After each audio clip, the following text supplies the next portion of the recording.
Y soy Xavier Agote, tengo 55 años, vivo en San Juan, Pasajes, Pasaya.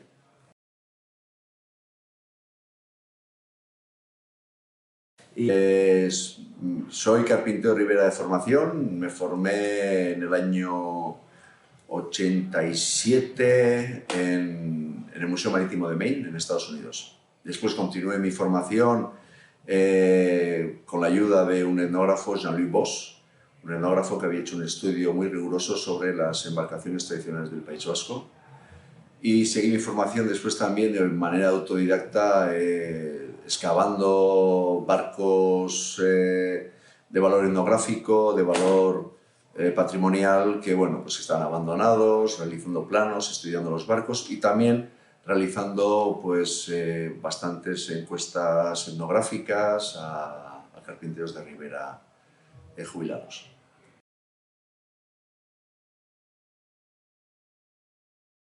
Y no está publicado, ¿eh? Yo no soy etnógrafo, quiero decir que era... La formación propia. Sí, era eso, era el fruto de, digamos, del deseo de aprender más, ¿no? Entonces, bueno, no tenía un objetivo divulgativo, ¿eh?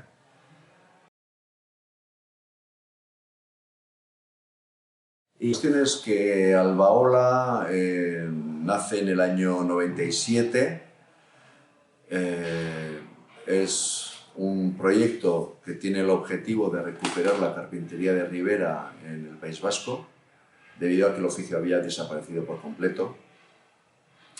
Y entonces, bueno, en ese sentido, en el 97 consigo por fin ponerme manos en la obra. Es un proyecto que nace paradójicamente, bueno, nace en Estados Unidos. Albaola nace allí porque, fruto de mi experiencia, de mi estancia en Estados Unidos, en el estado de Maine, pues uno de mis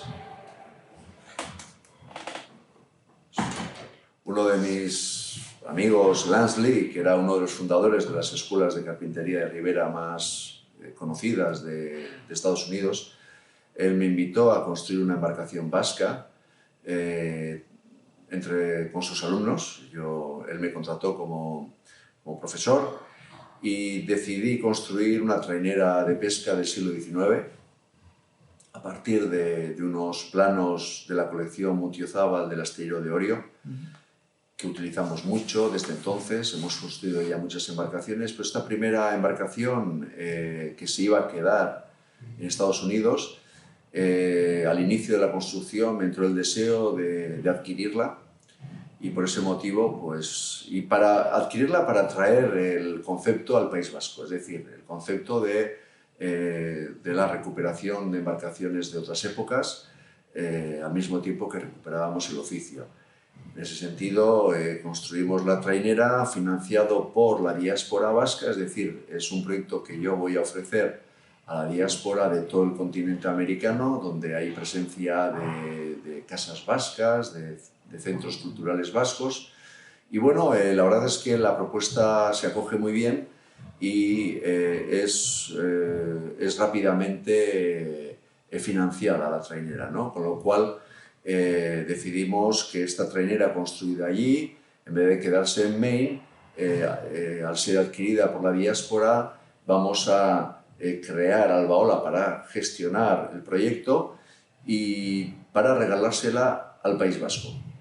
Esa trainera viene aquí, la presentamos en sociedad, participa muchísima gente como tripulante, y entonces la trainera lo que hace es despertar un poco, empieza a despertar el interés respecto a la construcción de embarcaciones de interés histórico patrimonial, ¿no? Es una trainera que le ponemos el nombre Ameriketatik, que en euskera significa de las Américas. Y bueno, pues es una embarcación que desde entonces ha navegado muchísimo, ha formado a mucha gente en las artes de la navegación tradicional, al mismo tiempo que ha representado la cultura marítima vasca en infinidad de festivales marítimos, principalmente en Francia, en Bretaña, también en Galicia, y bueno, hemos ido a Escocia, a diferentes países con esta embarcación. Y bueno, ese fue el inicio. Entonces, bueno, este es un proyecto que yo lo cierto es que siempre lo he asociado, el trabajo que hemos hecho en Albaola, era consciente que si no lo dábamos a conocer, pues de alguna manera pues era un trabajo en balde, ¿no? Porque obviamente la recuperación patrimonial era recuperarla para el interés general. En ese sentido, siempre nos hemos preocupado en cuidar bien la comunicación en Albaola, y eso es ciertamente es lo que principalmente ha sido el factor principal para poder desarrollar este proyecto, porque empieza prácticamente de la nada, con un formato muy pequeño, y hoy día pues lo cierto es que ahora somos 25 personas trabajando aquí, profesionales. No todos son carpinteros de Ribera, ni mucho menos, porque tenemos gente en la administración, en la comunicación, tenemos gente también trabajando de guía turístico, porque funcionamos como astillero museo, donde acogemos muchísimos visitantes. Entre la construcción de esa trainera en América y el formato que conocemos hoy día, en 2020, pues hay un recorrido de 23 años, un recorrido pues ciertamente de alguna manera muy duro, bastante ingrato, es decir, desarrollar este proyecto en un contexto donde hay falta de precedentes es muy difícil. Es decir, hace 23 años empezamos anunciando que íbamos a realizar este trabajo, pero socialmente pues no encajaba o no se comprendía, porque, bueno, de hecho el patrimonio marítimo no existía como tal.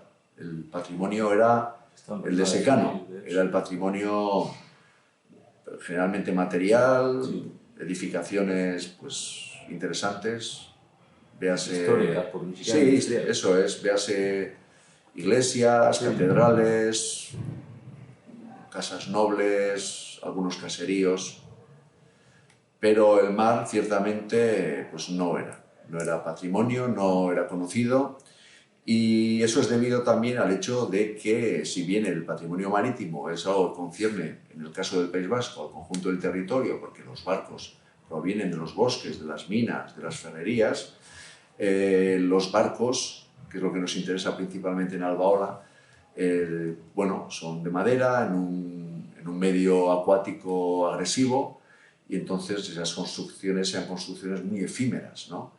No ha quedado prácticamente rastro o muy pocos vestigios, ¿no? El caso del San Juan, que es el barco, el galeón ballenero del siglo XVI, que estamos construyendo en este momento, es un caso bastante excepcional.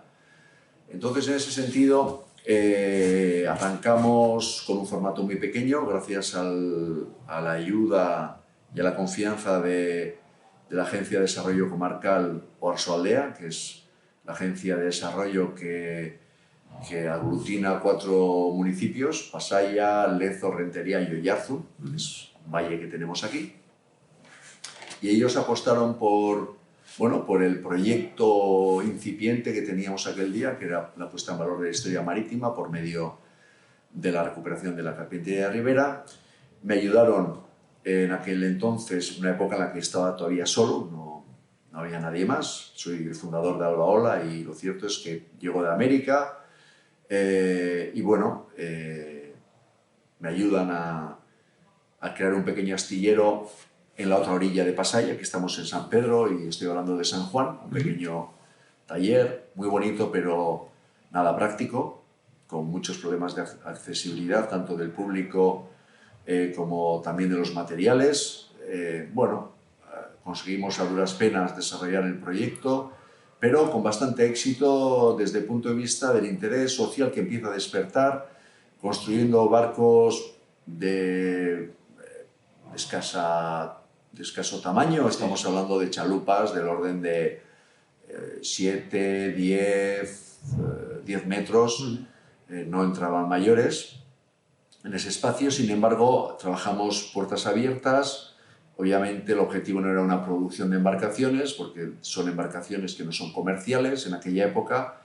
Entonces, bueno, son embarcaciones que las vamos a construir para nuestro propio uso.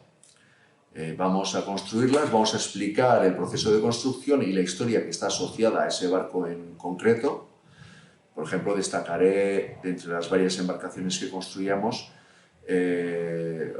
las dos chalupas balleneras del siglo XVI que se encontraron asociadas al pecio de la nao San Juan, es decir, son las balleneras que pertenecían al ballenero, ¿verdad? Al galeón. Que fue un poco como el preproyecto, ¿no? Sí, eso nos permitió la construcción de esas réplicas de las chalupas balleneras, nos permitió establecer una relación técnica y también política de alguna manera con el gobierno de Canadá, es decir, estamos hablando de barcos que fueron descubiertos en Canadá por el Departamento de Arqueología Subacuática de Parks Canada, que es una entidad gubernamental que gestiona el patrimonio natural y el patrimonio cultural de todo el país, y en ese sentido tienen unas instalaciones excelentes y un equipo humano pues, muy profesional que le dedicó mucho tiempo al estudio de los barcos vascos del siglo XVI. Bueno, empezamos previamente construyendo las chalupas balleneras, embarcaciones de 8 metros.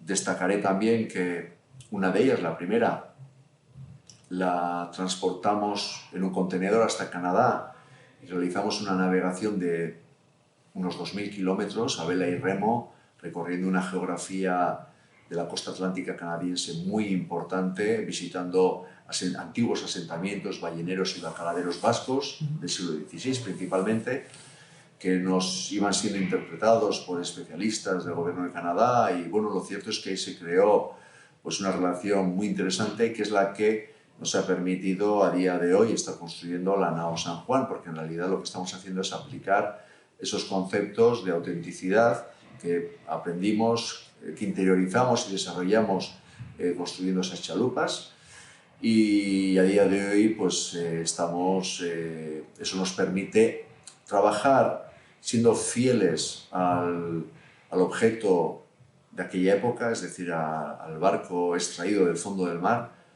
Lo que nos permite es aprender durante el proceso de construcción, aprender los secretos de la construcción naval del siglo XVI. Es decir, nosotros construimos el barco siendo fieles al objeto, sin transformarlo, sin hacer ninguna modificación, y eso es lo que nos pone en la tesitura de intentar comprender el porqué en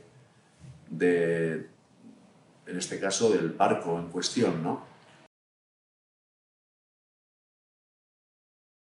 Nosotros lo que hacemos es reproducimos el barco tal y como es, utilizando herramienta moderna y herramienta tradicional también. Sí que a medida que vamos avanzando con el proyecto de Albaola, lo que estamos haciendo es dedicarle más tiempo a las herramientas tradicionales. Y usamos mucho la zuela, mucho el hacha, muchísimo, porque por varios motivos, es decir, son herramientas que son mucho más prácticas de lo que hoy día nos podemos imaginar.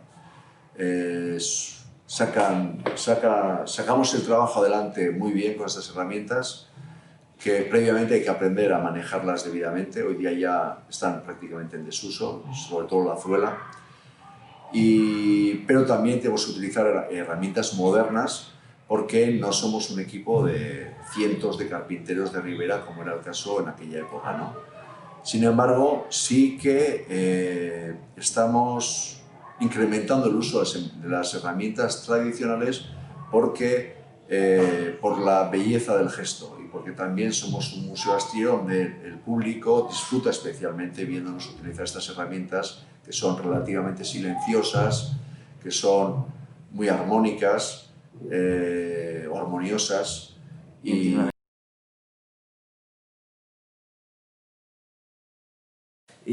Pero también quiero enfatizar en que el uso de estas herramientas tradicionales ya es otro reto añadido. Es un reto añadido ya al propio reto de construir el barco, ¿no? Bien, es mucho más caro, el proyecto se encarece, hace falta más gente, bueno, pero también es un valor añadido al proyecto. En ese sentido, nosotros, mientras estábamos en San Juan, en este pequeño taller, museo, pudimos construir más embarcaciones, otras de otras épocas, siglo XVIII, XIX, que hemos usado desde entonces, digamos, en la formación de gente en las artes de la navegación tradicional. Es un formato muy atractivo, hemos dado la oportunidad a mucha gente de relacionarse con el mar de una manera mucho más íntima que lo que puede tener una embarcación a motor, ruidosa, o una moto de agua espantosa. Entonces, bueno, lo cierto es que hemos podido comprobar que navegar en esas embarcaciones, que además en el caso de las características de los barcos vascos son embarcaciones colectivas, porque ahí se han desarrollado las embarcaciones a vela, pero a remo también. Suelen ser de propulsión mixta. Eso es debido a que Fotografía un poco. sí, el viento de aquí no es muy estable, los pescadores no podían, digamos, confiar en el viento porque, bueno, es inestable o hay demasiado poco o racheado. No tenemos la suerte de tener pues los vientos más constantes que tienen en Galicia o en Bretaña o en otros lugares. Entonces aquí la tradición constructiva se decantó por las embarcaciones a remo y a vela. Eso hacía que era necesario el manejo de tripulaciones, digamos, numerosas. Sí. De ahí viene la tradición de las traineras, ¿no? Entonces, bueno, en ese sentido, esa manera de navegar colectiva en barcos de interés histórico y patrimonial lo que hace es acercarte a tu identidad, a tu historia, es decir, no es simplemente un paseo en el mar, sino que está asociado a la historia local, está asociado a las técnicas de pesca en muchos casos, y porque hay embarcaciones apineras, hay embarcaciones atuneras, hay embarcaciones de todo tipo, ¿no? Y entonces, en ese sentido, pues también te da una perspectiva sobre, digamos, el medio natural. Eso es muy interesante. Estás conjugando historia, la biodiversidad marítima y también estás conjugando también el deporte y el ocio, ¿no? Muy interesante. Al mismo tiempo también que son embarcaciones que previamente a su construcción pues te llevan al bosque, ¿no? Sí, sí, sí. Tienes que ir a seleccionar los árboles, eso necesitas bosques saludables, bosques bien gestionados. Y el vasco se desarrolló particularmente a lo largo de la historia en la construcción naval y de hecho el propio Carlos V por decreto exigía que esos barcos se construyeran en nuestra costa debido a que aquí teníamos la ventaja de los materiales. Aquí por un lado había un hierro excepcional, el hierro principalmente vizcaíno, que al mezclarlo paradójicamente con el hierro de inferior calidad de Guipúzcoa, pues se hacía una aleación muy interesante que era exportado pues bueno, pues en toda España y Europa y también en América, ¿no? Y después, al mismo tiempo, pues unos robledales fantásticos. El roble es la especie más interesante de Europa para construir barcos. Y esa era una ventaja respecto a otros lugares de la península donde, bueno, pues no se disponía. En el sur de España, por ejemplo, no se dispone de esta madera, ¿no? Muy buenos carpinteros de ribera, pero las embarcaciones destinadas a ultramar, las embarcaciones que tenían que ser sometidas a condiciones de navegación muy exigentes, se construían en el roble con el hierro de aquí, ¿no? Eso hizo que la costa vasca fuera un lugar de producción de barcos excepcional y en ese sentido pues tenemos una suerte muy importante, una suerte muy grande porque ese legado histórico tan importante nos está dando grandes oportunidades a la hora de construir embarcaciones muy emblemáticas aquí, ¿no? Tenemos digamos, la desventaja que he mencionado antes, que es esa falta de precedentes, eso nos dificultó mucho el arranque. Sí es cierto que queda todo por hacer, por decir de alguna manera, ¿no? Y ese es el proyecto Albaola, es la recuperación de la historia marítima y de su patrimonio por medio de la recuperación de su tecnología, por la práctica de esa tecnología, construir embarcaciones, y no solamente barcos, sino también el desarrollo de oficios asociados a la construcción naval, como es la velería, la herrería, la cordelería, la producción de alquitrán y brea, eso también lo desarrollamos.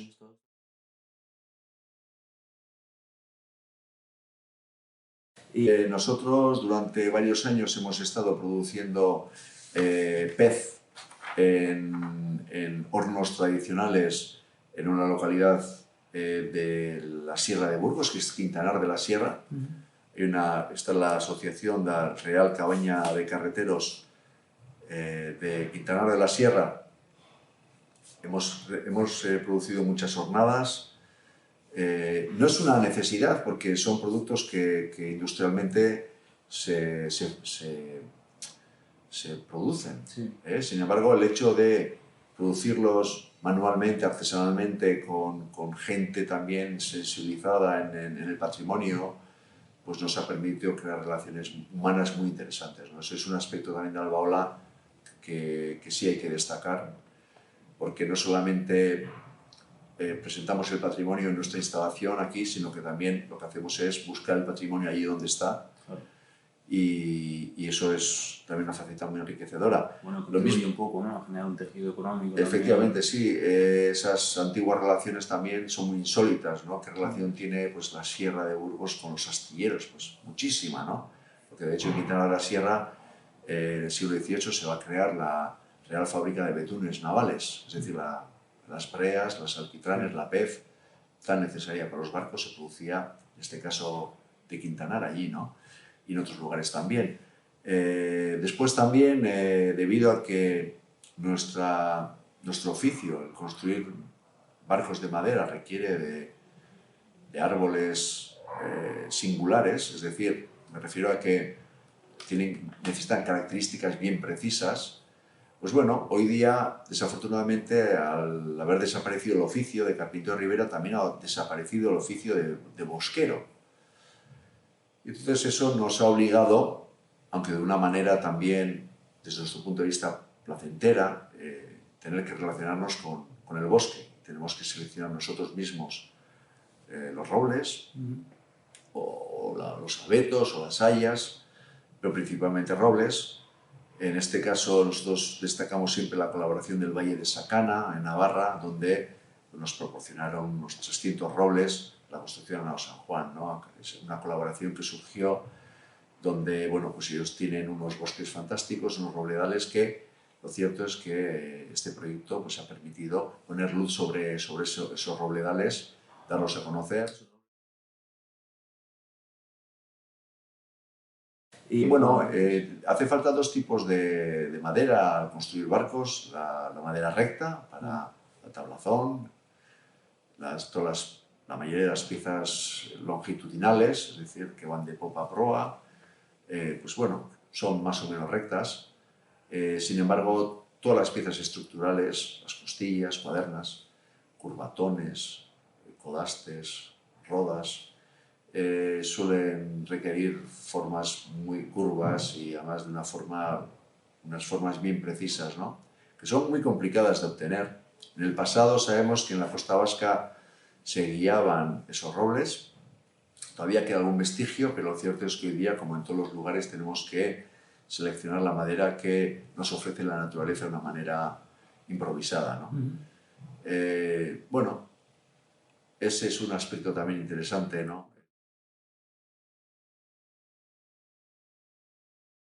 Bueno, sí.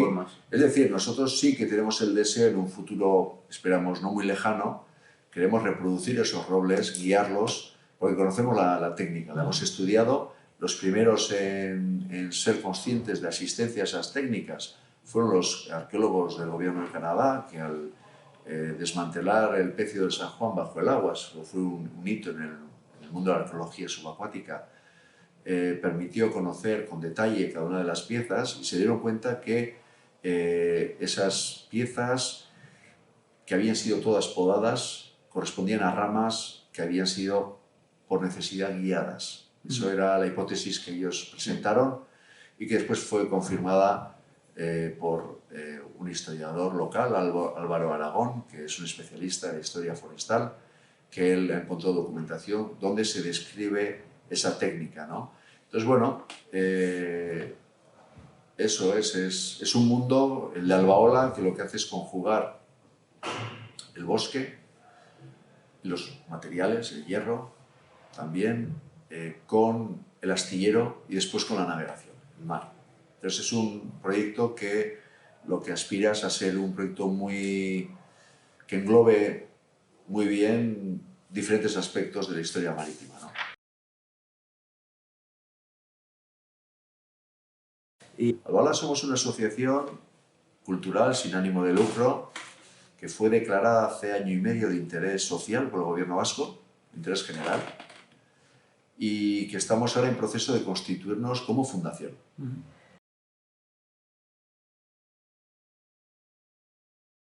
Y del proyecto, bueno, pues es un proyecto muy complejo que ha ido creciendo exponencialmente.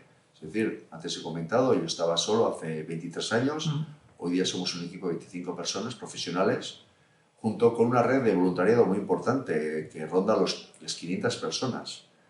Muchas de ellas son muy activas, vienen periódicamente aquí, otras están esperando a que se las solicite para momentos puntuales. Y después tenemos la Escuela de Carpintería Ribera, Aprendiztegui, es el nombre en euskera, donde tenemos en la actualidad 18 alumnos. Es una escuela de carpintería ribera internacional.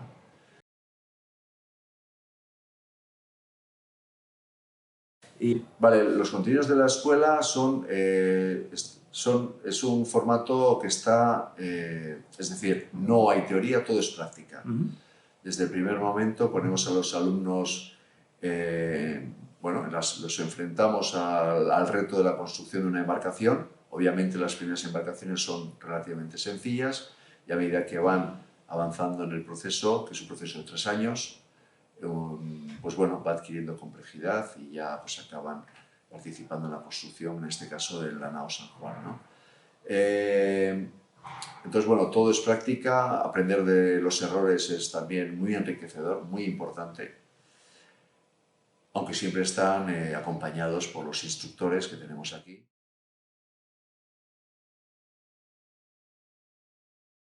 Y tenemos módulos, no. Es decir, nuestro modelo está inspirado en el modelo americano que fue puesto en marcha hace cerca de 50 años por Lansley, el modelo del Apprenticeship, que es la escuela, como así se conoce con ese nombre en Estados Unidos, y nuestra escuela es Aprendiztegui, que es la traducción literal al euskera de Apprenticeship, pero también tiene la característica, la anécdota de que es un apellido vasco de un constructor, de un carpintero de Ribera del siglo XVII que fue a América a construir chalupas. Es muy curioso, ¿no? Y que acabó, por cierto, de Canadá, pasó a Maine. Que es donde... homenaje, ¿no? Sí, es una curiosidad, ¿no? El nombre. Entonces nuestra escuela es Aprendiztegui, la Escuela Internacional de Carpintería Ribera Lansley. Para nosotros Lansley es nuestro ejemplo a seguir. Es un visionario que lo que él quería era no necesariamente que sus alumnos construyeran barcos, que es lo que hacían, pero principalmente lo que quería que los barcos construyeran a sus alumnos. Esa es un poco la metáfora de Lansley, ¿no? Y que compartimos plenamente aquí en Albaola. De hecho, él es el padrino de nuestra escuela. Entonces, bueno, la financiación, bueno, es un aspecto también pues que siempre ha sido bastante ingrato, muy difícil. Financiar algo que, bueno, pues que ha sido creado en el ámbito cultural por nosotros, es decir, generalmente estamos en una cultura en la que los grandes museos suelen ser creados desde las instituciones, ¿no? De arriba a abajo, es así. Y no desde la sociedad. Eso es. Entonces aquí es un proyecto pues, bastante envergadura que ha crecido, bueno, progresivamente a lo largo de los años y hoy día tenemos unas instalaciones importantes aquí que genera mucho movimiento, vienen muchos visitantes, estamos alrededor de los 60.000 visitantes anuales que vienen expresamente aquí.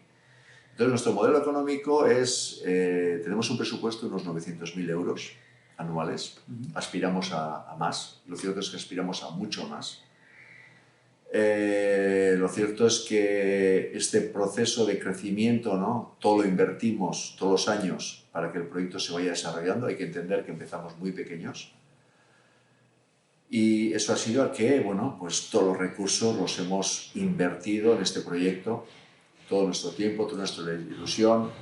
La mayoría de prácticamente todos los profesionales de este proyecto, en un momento u otro, en un grado u otro, somos también voluntarios. Nuestro tiempo libre, y eso ha hecho que el proyecto crezca, y ese presupuesto de 900.000 euros tenemos tres fuentes de financiación principales,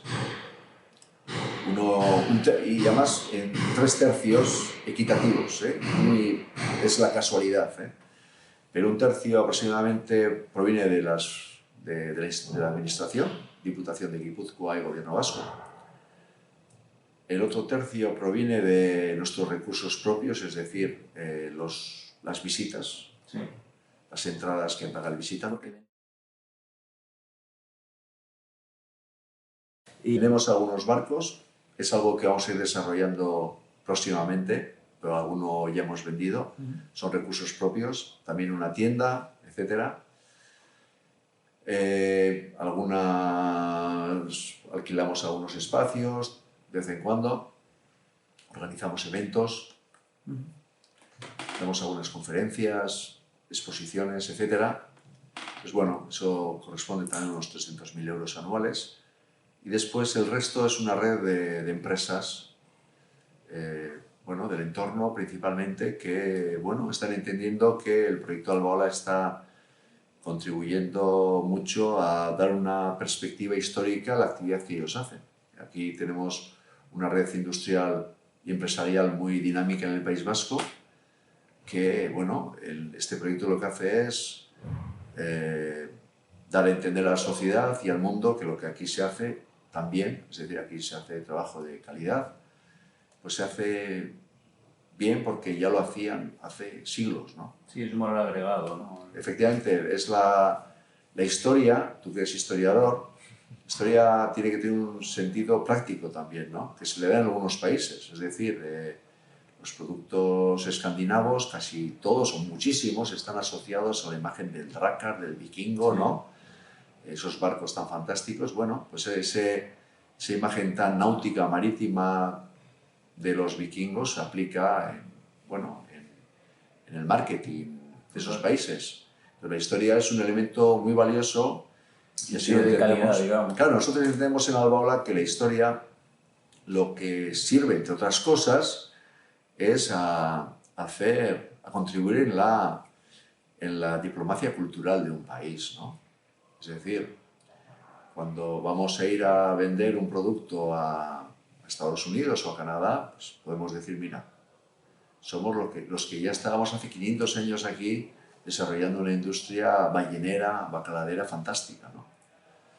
Y bueno, que no somos recién llegados, ¿no? a esos países, y hay muchos más. La historia marítima, la ventaja es que nos lleva a medio mundo, ¿no? Claro. Y tenemos la suerte que en el País Vasco especialmente, ¿no? Aquí ha habido muchísima actividad, la propia vuelta al mundo, ¿no? Protagonizada por Elcano, de aquí mismo, de aquí al lado, de Guetaria, en un barco vasco. La Nao Victoria es un barco de Lekeitio, de Ondarroa. La Trinidad era de Lekeitio, ¿no? Fue una expedición organizada por el lekeitiarra Nicolás de Artieta. O sea, es decir, la logística, el cabo Cañaveral de aquella época estaba en la costa vasca. Del imperio más importante, que era el de Carlos V, ¿no? Que bueno, que corresponde con el cabo Cañaveral de Estados Unidos, que es hoy esa potencia tan importante, ¿no? Pero los cohetes de aquella época eran estos barcos. Entonces, bueno, esa diplomacia cultural es muy importante, ¿no? A la hora de valorizar un país.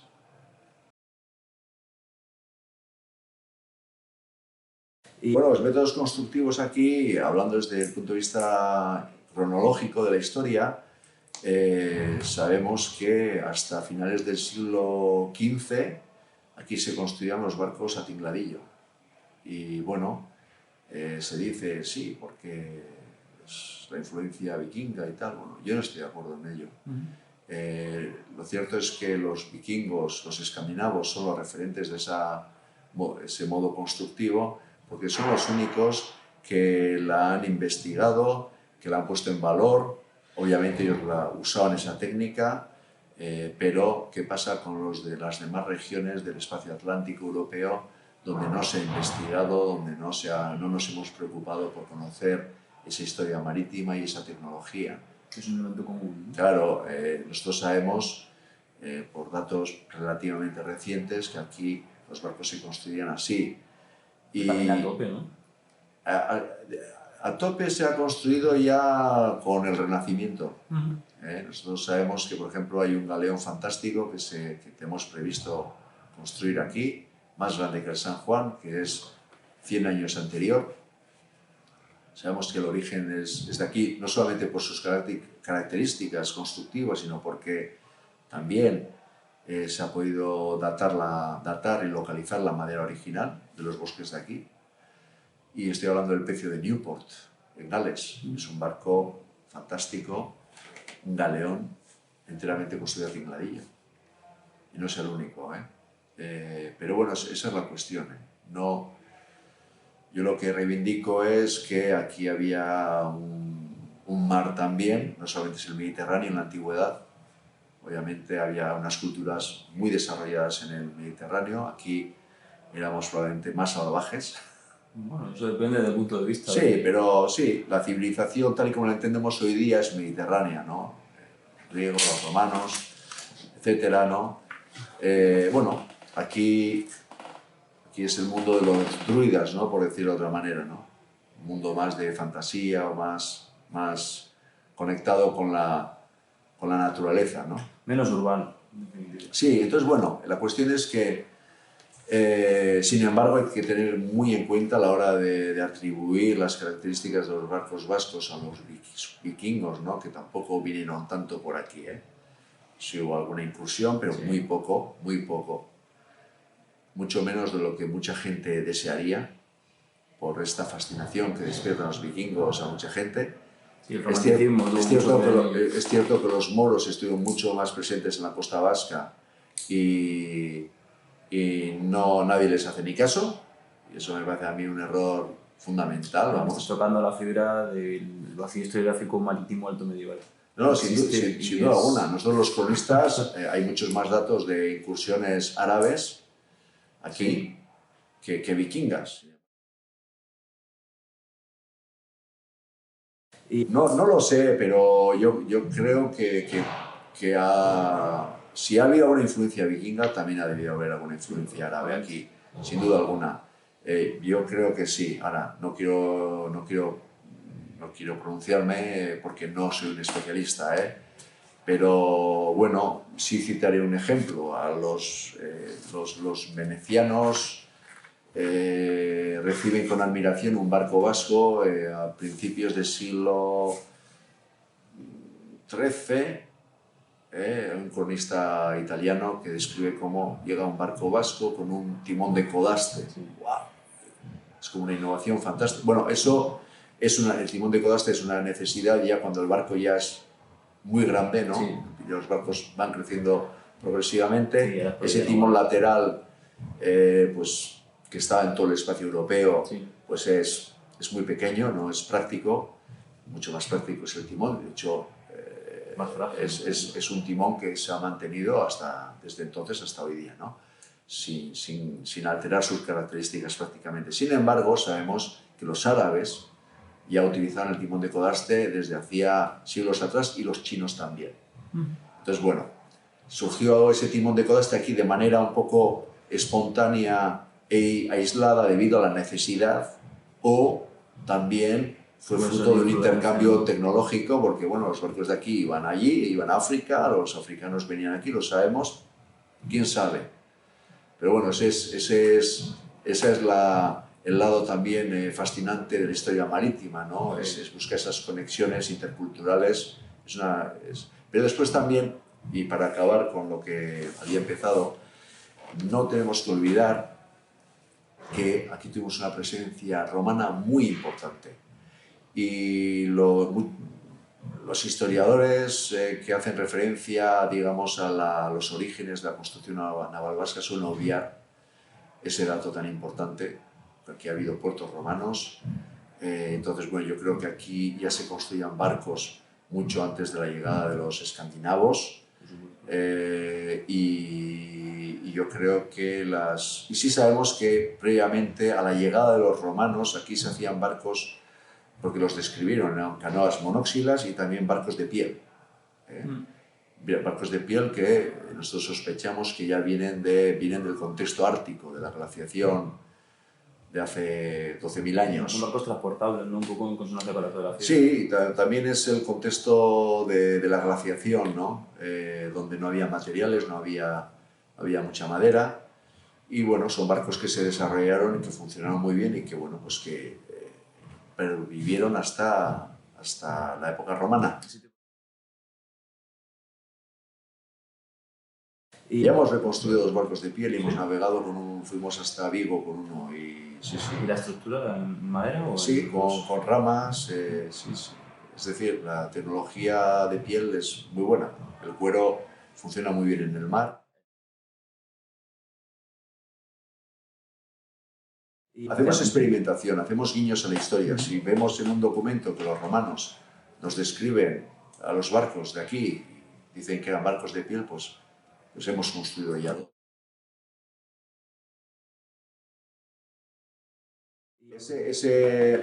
En el caso de la construcción de los barcos de piel que hemos construido, vamos a ver, nos hemos basado un poco en algunos petroglifos para encontrar un poco la morfología del barco y después la estructura es la intuición, porque no hay datos arqueológicos. Sí, entonces porque es un poco fuentes históricas y eso es, pues bueno, eso es experimental, ¿no? Nosotros, pues bueno, pues un barco de piel es estanco, es estable, navega bien, bueno, pues efectivamente, ¿no? Todo eso le hemos dado una vuelta, lo hemos tratado y bueno, hemos llegado a conclusiones muy satisfactorias, ¿no? Y entonces, bueno, yo creo que aquí vienen los romanos a hacer barcos, traen sus técnicas mediterráneas, pero aquí obviamente tenemos un entorno diferente, tenemos maderas diferentes, y yo siempre he sospechado que la manera, o sea, que el tingladillo se ha podido desarrollar en esta zona, inicialmente a la llegada de los romanos, porque ellos construían también conceptualmente de una manera muy parecida, es decir, ellos, a pesar de que los barcos eran de tope, lo que hacían era, empezaban por el exterior. Sí, la estructura era el casco. El casco, eso es, el casco primero, después rellenaban, digamos, el interior con sus cuadernas, ¿no? Pero conceptualmente es lo mismo que el tingladillo. ¿Qué pasa? Que aquí lo que tenemos es roble, tenemos madera de roble, que, bueno, en aquella época se procesa diferente a las maderas que usan en el Mediterráneo. Allí el uso de la sierra para cortar maderas blandas, como son las coníferas, bueno, es más fácil cortar coníferas, o sea, hacer tablones me refiero. Sin embargo, el roble se presta más se sierra bien, pero es más laborioso, es una madera muy pesada. Cuando la talas, tienes que presentarla a una altura para poder usar la arpana, que es la sierra, y bueno, son hipótesis propias, pero yo creo que esta madera se prestaba en aquel entonces mucho mejor a ser quebrada con cuñas, y de ahí puede venir, digamos, el que se use más se preste más al tingladillo. Sí, para asegurar la estanqueidad. Sí, porque claro, el roble es una madera que no se seca tan rápidamente como las coníferas. Además, en el contexto mediterráneo, un pino, un abeto, se seca muy rápidamente, con lo cual no hay problemas de estanqueidad. Sin embargo, aquí, una tabla que vas a elaborar con madera verde va a tardar muchísimo tiempo en secar. Si la haces a tope, vas a tener grandísimos problemas de estanqueidad.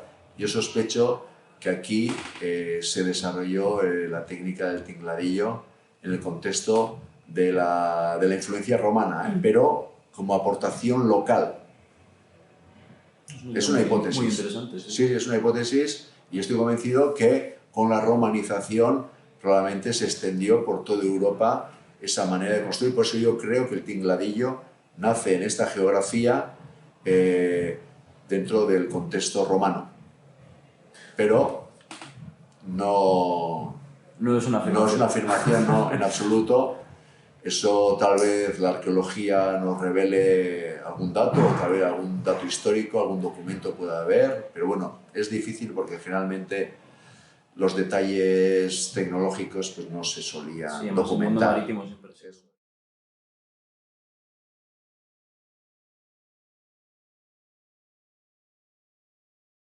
Bueno, nosotros las habilidades, lo que exigimos inicialmente sean más mentales, mentales o pasionales. Esta es una escuela vocacional, entonces hay alumnos que vienen, algunos sin oficio y un poco intimidados, ¿no? Y les decimos que nosotros lo que valoramos principalmente es la motivación.